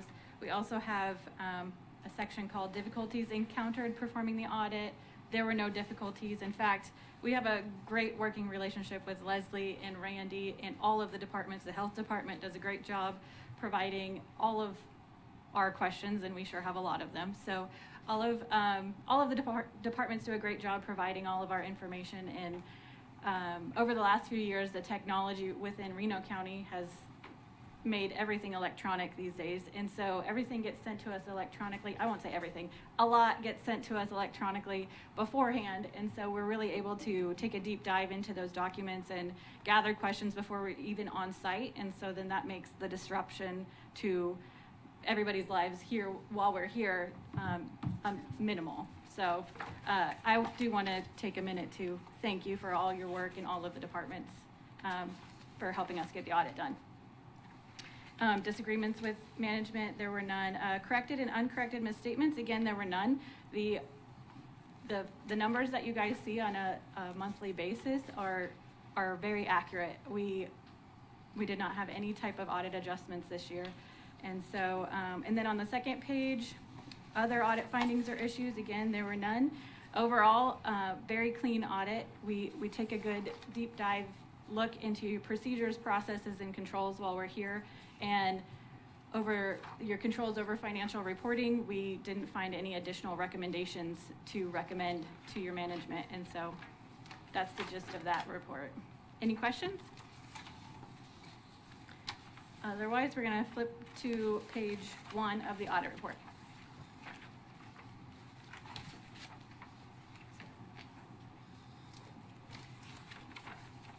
About halfway down, you'll see a paragraph called Unmodified Opinion on the Regulatory Basis of Accounting. So you do follow KMAG or the regulatory basis or budgetary basis. All of those refer to the same type of basis. And we have issued an unmodified opinion, which is the best type of opinion that we can issue. Sometimes is referred to as a clean audit opinion. That means in all material respects, your financial statements are correct. So that's kind of the gold star audit opinion. The next page is page 4 and 5.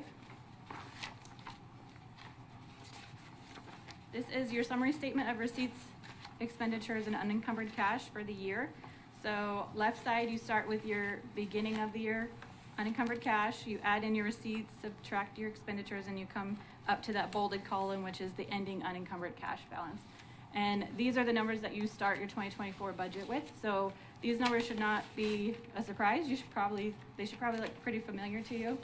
On page 5, you'll see the total beginning of the year unencumbered cash was $65 million, end of year was $61 million, and you ended the year with the cash balance of $80 million. Are there any specific questions you have on these pages? Okay, otherwise page 6 starts the notes to the financial statements. Did somebody have a question? Sorry. No, this is probably more of a county question. That was already addressed. Okay. It's fine. Okay. Page 7 starts the notes to the financial statements. KMAG requires us to put specific footnotes in here to supplement your numbers, your financial statement numbers. And so these are all standard footnotes. I encourage you to read through them if you haven't already. And if you do have any questions about any part of the audit, Melissa and I are more than happy to answer questions. If you come up with something at a later date, you can either reach out to Leslie, Randy, or call us directly. We're more than happy to answer questions. But the one note I will have you look at is note 10 on page 14. This note is titled Stewardship, Compliance, and Accountability. So the county has to follow specific state statutes, and if there's any violation, they must be noted in the audit report. So the Sheriff's Grant Fund had negative cash at the end of the year. There's nothing you can do about that. It's just the type of fund this is. You have to pay the expenditure and then get the reimbursement at a later date. So there's no negative repercussions from this. It's just that we have to note it here in the audit report. And then the last page on the financial statement audit that I'll have you look at is 19. And this is a recap of the debt that the county had at the end of the year. So at the end of 2022, you had $15 million outstanding. You started with $16 million at the beginning of the year, so paid down 1.5. Any questions so far? Otherwise, I'll let Melissa take it from here on the single audit part. Thank you, Jamie. All right, so the single audit part really is the part that we actually put together.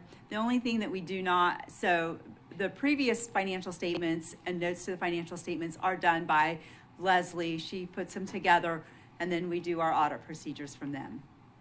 We also we do a schedule of expenditures, of federal expenditures, and we're going to go to page 109. Sorry, Randy. That's okay. I get chatting Jamie before I said that. Sign language there. Thank you. So we do review the schedule of federal expenditures, but the rest of the report is items that we put together and we take a look at. On page 109, this right here is a report. So the first part of it is just a regular audit, is what I would call it. It's just underneath generally accepted auditing standards. The second layer of the audit report, so it gets a little bit more in depth, is we go to the financial statements. And so we have to take a look at the financial statements, and we actually issue an audit opinion on those. And this 109, that is what we're issuing our opinion on. And so we go over, we talk about report on internal control over financial reporting, and also on compliance on your financial statements. And this is a clean report. We didn't note anything through there. There were no findings or anything on this part. And so you have a clean opinion. If we go to page 111, this right here is we call it the single audit. The government changed it to uniform guidance, but it's still the same thing. So these are federal funds that come in. This is the third layer and the final layer of an audit. And so this could actually be, if you had other things, you could do a performance audit, but this is a separate audit that's kind of pulled and put back into your report. On this right here, when you do a single audit, it is very precise, and there can be you have to be perfect when you work with single audit dollars or federal audit dollars. And so anything that we notice that is not perfect and does not calculate out, then we have to note here. We do not have an option. The federal government does not allow that. Whereas when you're working with the rest of the report, if there's a small calculation issue, we work with a little bit different type of materiality. And again, there's not anything that we had found that we needed to note, so it's not being noted there. However, on the single audit, we look at each major program, which you did have 3 major programs, which I'll explain to you in just a little bit. Of those 3 major programs, you're looking at expenditures of $1.3 million. And so just to kind of put that in perspective, that's a lot of transactions. We don't look at every transaction, but there's a calculation we go through.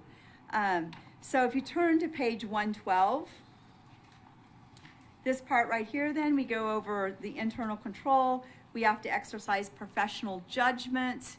We have to use skepticism, professional, and then we identify risk and assessments through this. So this is a different type than what we would have applied and more precise as spelled out through the single audit process. If you turn to page 113, you will notice that we did talk about, we had a couple items that we noted, and so I'm going to flip you guys back to page 114. On 114, as I've alluded to before, you have a schedule of expenditures for federal awards.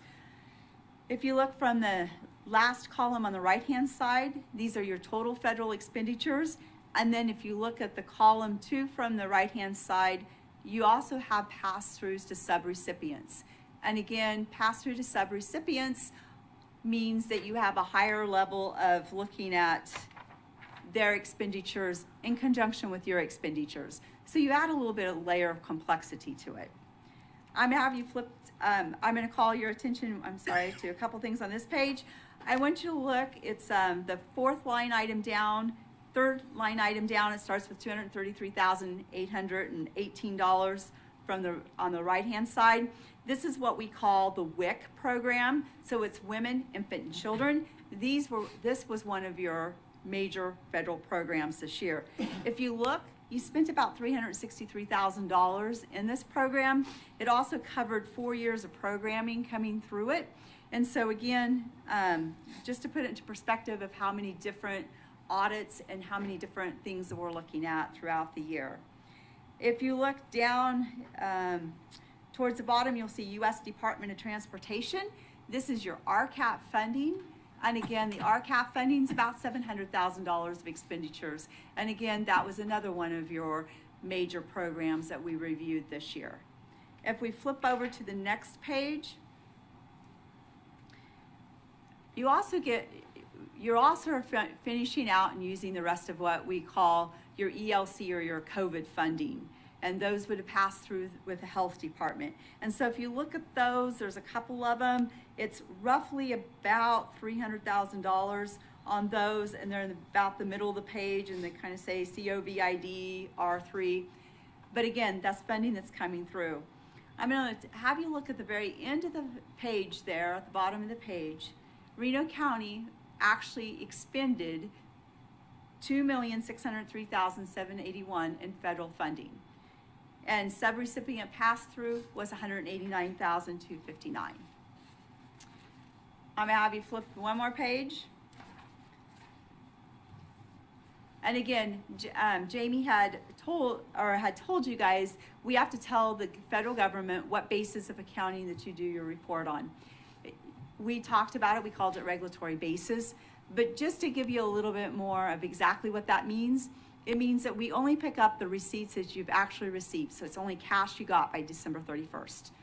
If we're looking at expenditures, expenditures means we're looking at your disbursements for 2022.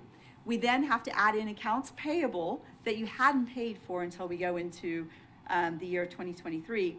And then accounts payable encumbrances. Encumbrances could be things that you authorized, but we don't have them and we may not get them. I may have purchased an RCAP bus, and so we don't get those. We ordered them, say, in June. We might not get them till this June because of manufacturers. But that's what your expenditures equal.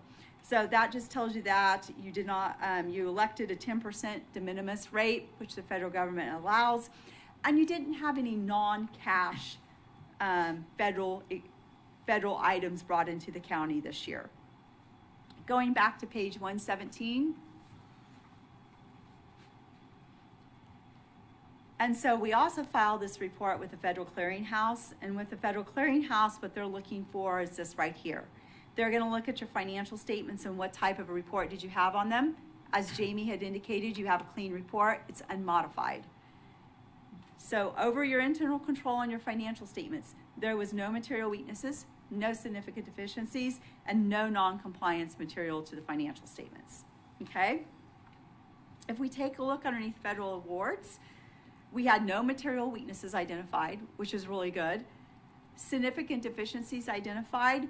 We did have a couple of those, but again, like I'd indicated, the federal government's very precise, and so if we find something, we have to note it, and it is usually always a significant deficiency, okay?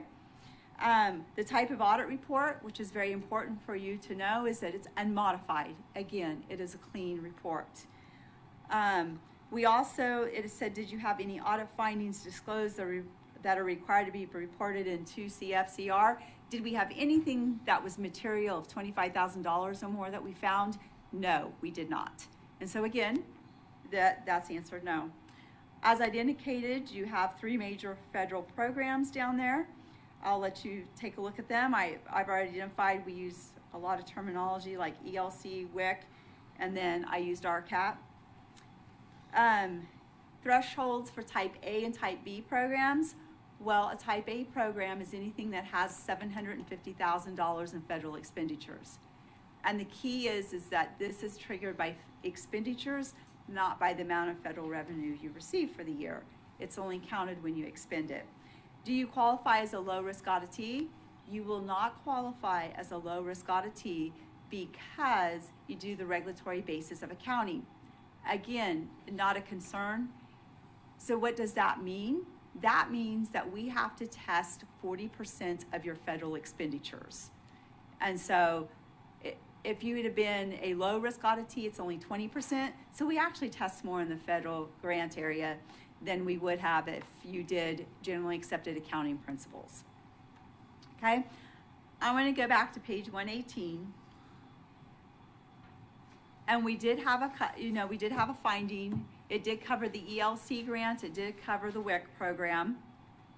And so, as I said, they are not large dollar amounts. In a normal day, you probably wouldn't have noted them. But there was some payroll that was incorrectly calculated.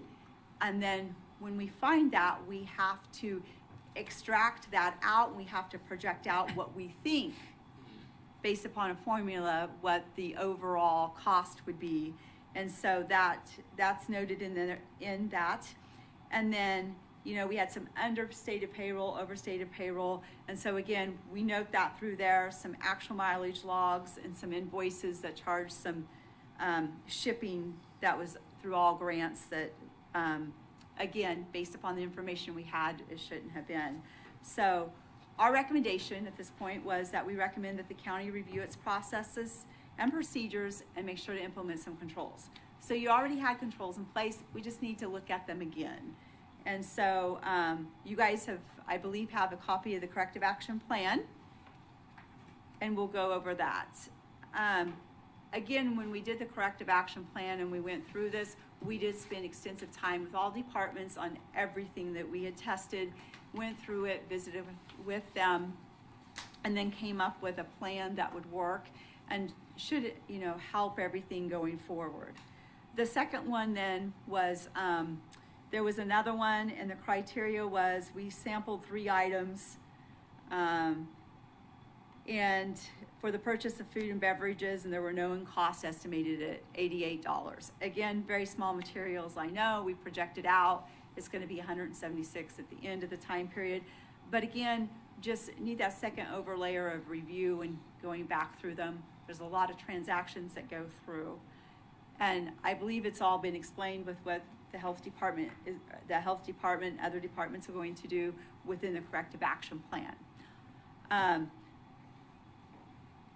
Last year, through our report, then the final page is 120, and again, we didn't have anything to disclose there. We had no material findings, and so again, the operative word being material findings noted there. Are there any questions that Jamie or I could answer for you?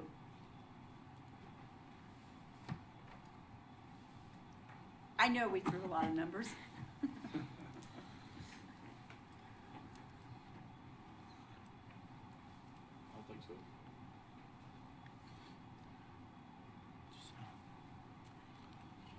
If there's not, then thank you so much for your time. As Jamie had said, we do appreciate the opportunity to work with you and your wonderful staff, and thank you for everything. We do appreciate it.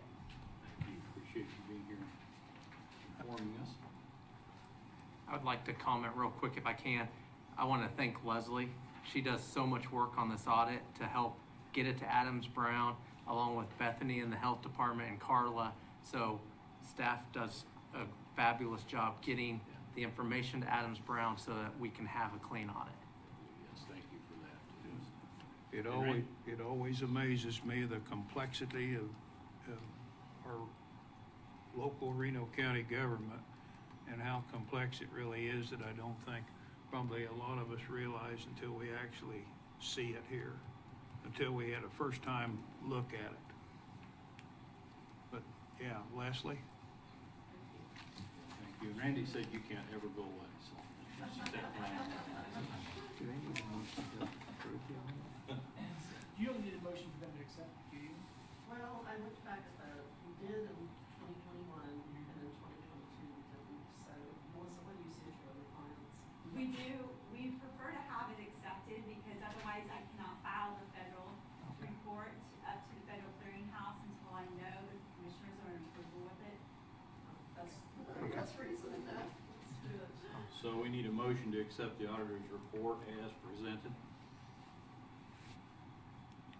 Randy, Got it. I'd make that motion to accept the auditor's report as presented. We have a second. I'll second. Any further discussion? Not. Roll call. Commissioner Hurst? Yes. Commissioner Parks? Yes. Commissioner Bogner? Yes. Commissioner Weitzel? Yes. Motion passed 4-0. Moving along. Item 8D, approval of resolution authorizing the issuance of general obligation bonds for the repayment of the land purchase and habit for a joint sewer project, and approval resolution number 2023-16 authorizing the directing of the issuance of sale and delivery of taxable general obligation temporary notes. Done. Yeah, that's Beauty. the topic, and Kevin Yeah. Cowan with Gilmore and Bell is Yeah. here to maybe explain or answer any questions about the resolutions in the process. Thank you. Sure. Good morning. 2 resolutions, and I do always like to mention the rationale behind that. The first resolution simply recites your authority to issue bonds for a project like this. So if you've looked through that resolution, it references both the statute and then the county has a charter resolution number 7 that it has used in the past for sewer district projects. It simply recites that authority to issue bonds, describes generally the project, the total amount of the estimated project cost, and then the financing authorization, which is just a fairly small portion of that. And I like to add that differential, so if anybody is reading this resolution, a constituent, they understand this is a much bigger project. You're not getting this entire project for $355,000, which is what we're talking about in terms of the authorization. So if you act on that resolution, you will have authorized general obligation bonds, and that brings into play a separate statute that provides that if you have authorized general obligation bonds, you are also authorized to issue temporary notes in place thereof for short-term financing. And that's what the second resolution does. It has all those terms and details. The only unique thing with the temporary notes is that you're purchasing those as an investment of your idle funds, which is permitted by statute. County has done that before. Contemplates fairly short-term, August 1, 2025 maturity, but they can be called and redeemed at any time. So if, KDHA loan or other permanent financing becomes available, you can pay these off, return the investment to your capital improvement reserve fund. Randy, county administrator, and I talked about some of the terms and provisions, and maybe he mentioned this to you, but the interest rate was simply arrived at kind of opportunity cost. What is the county seeing in terms of investment return on those idle funds now? So if you take that money, invested in this, it's going to get spent, and then you'll get it back with that same rate of interest someday. So that's kind of big picture. Happy to address any questions that you have. Questions? Appreciate it. Thank you. You're welcome. So we need to make a motion here to... Yes, this is needed to go ahead and finalize the purchase of that land, have it.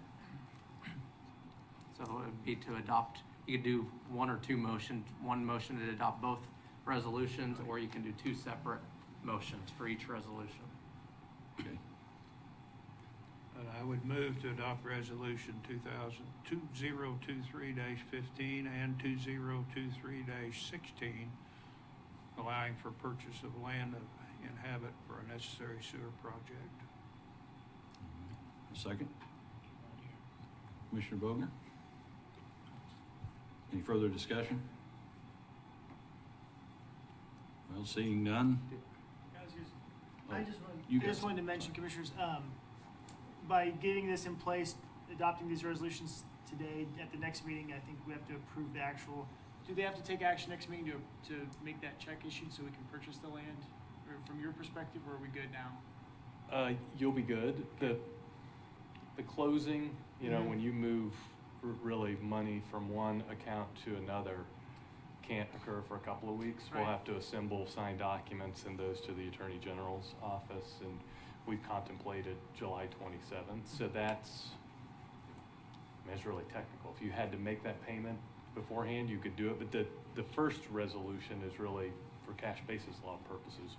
You've authorized the bonds, you can make the commitment, and you can spend the money from some other source and then reimburse it after we close on the 27th. So you'll be able to, if it's the next meeting, that is fine. Yeah. Well, I was just going to say, by adopting these resolutions that you're about to vote on, I have now all the closings lined up with the seller so they can complete their closing. Everything's lined up now, so I appreciate you guys moving this forward. So, and I worked with the realtor and the seller, and everybody's kind of copacetic now to get this done. Yes. Okay, appreciate it. Any further discussion on that? We won't hold up the 1031 exchange and the purchase of the property, right? Right. We've moved forward. They adjusted their things, and now we're all lined up properly. Okay.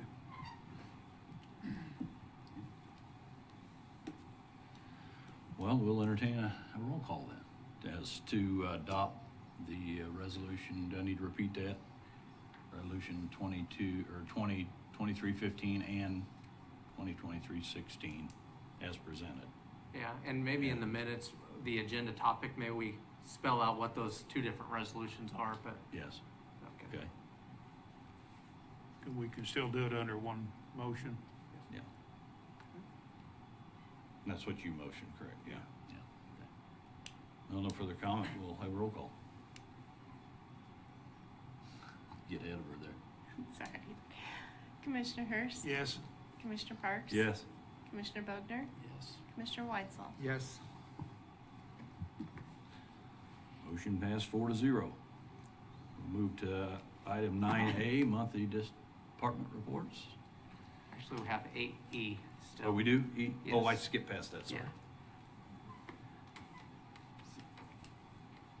So this is, since you are keeping the R&R for the county budget, not the special districts, just the county overall budget, we need a document that will be signed that says you do not, or intending to not exceed, but then we also need to set the budget hearing date so that we can publish what the summary sheet is, put it in the paper as soon as we can after this meeting to hold the public hearing on August 9th and then adopt the budget in August.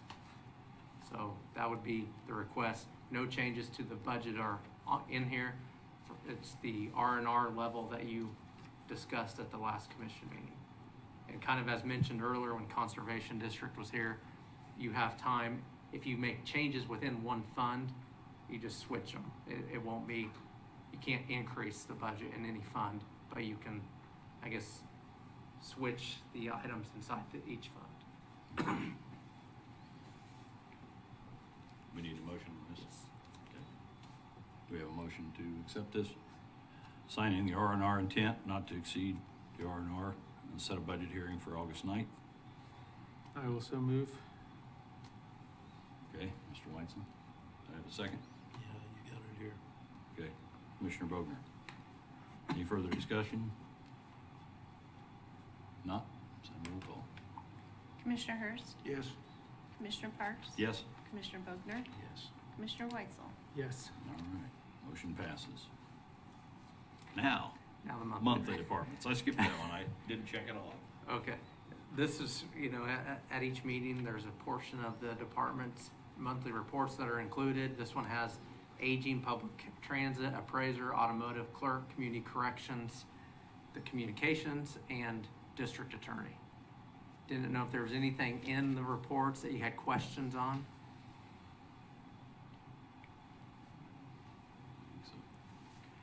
I didn't see anything that stood out real strong. Okay.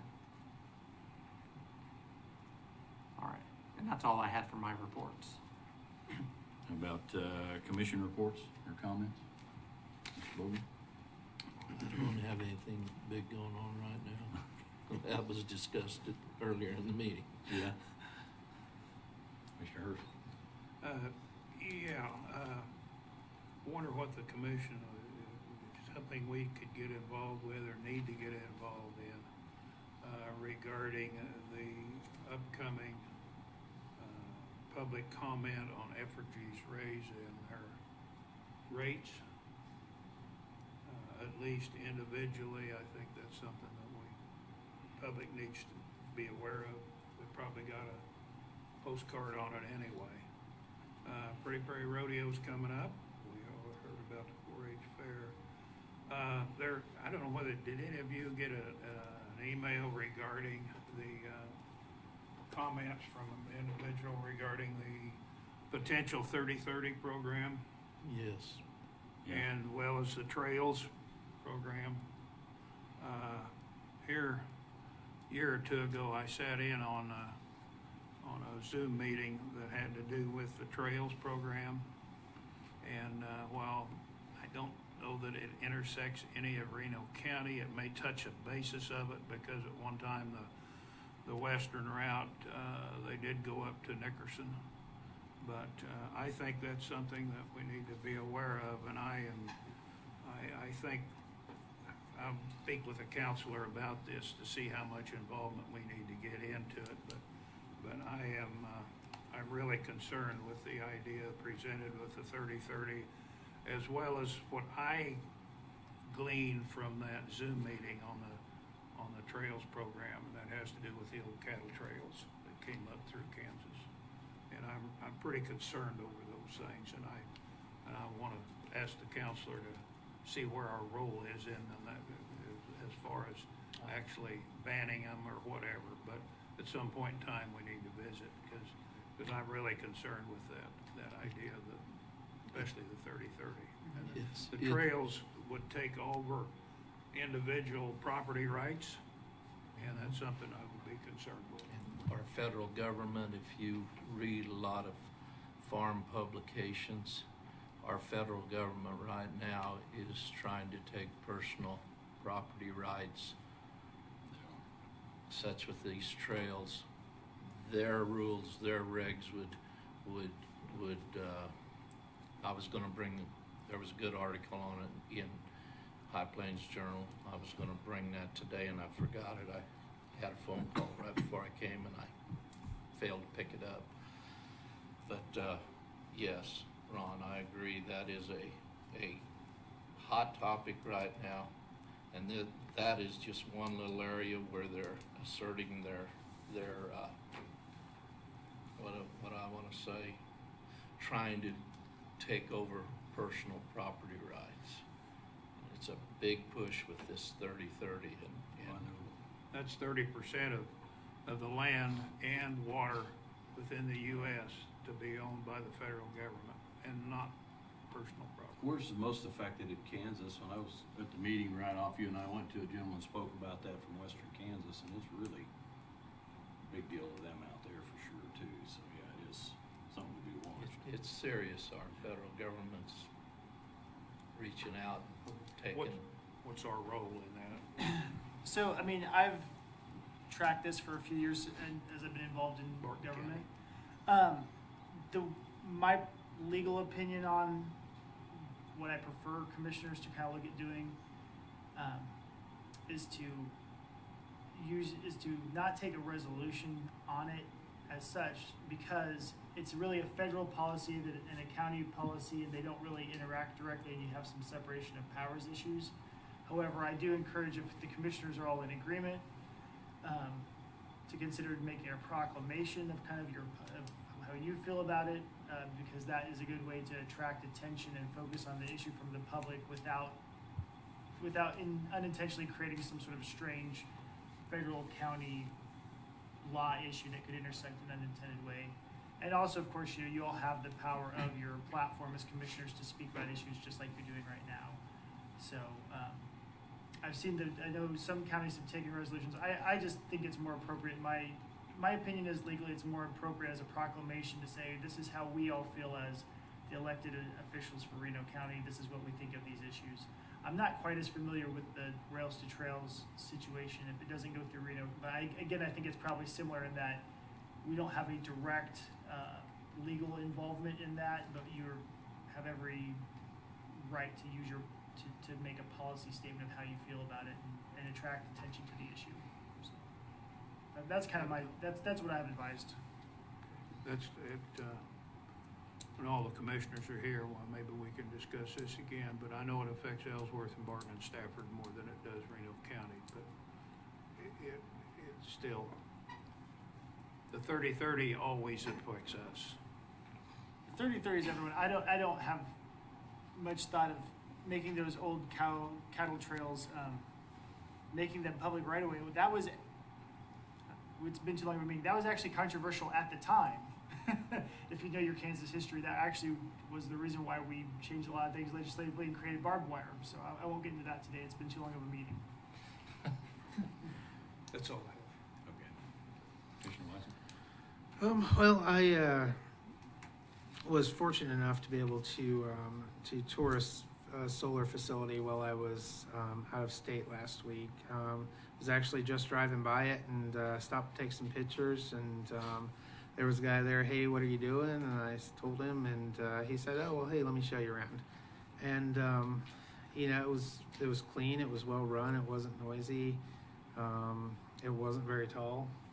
So I just thought I would say that, and I know there's some people in the county that I'm planning on to speak with later on that are very much opposed to these solar fields being here. But what I saw in Nevada, if they're going to build something similar here, I mean, I really don't see a problem with it. So I thought I would let people know that you know, it just happened to be something that fell in my lap while I was out there, and so it was kind of a cool deal to be able to experience that and to look around. Other than that, I don't have anything else. I don't think the only thing I have is visiting with Chief Beer last week on Friday. I thought it was interesting to recap a little bit of the 4th of July with him after passing the resolution to change the laws of the state law. We had very few problems in his eyes with it. And I think it's going to be a good move to save a lot of capital outlay too. They were able to attend to business instead of trying to patrol. And I don't know if anybody paid any attention to the skies on the 4th. There was definitely fireworks and very little problem, so I was really glad to see that. But so he was pleased with it because it freed up his resources, and I'm sure it did the others as well.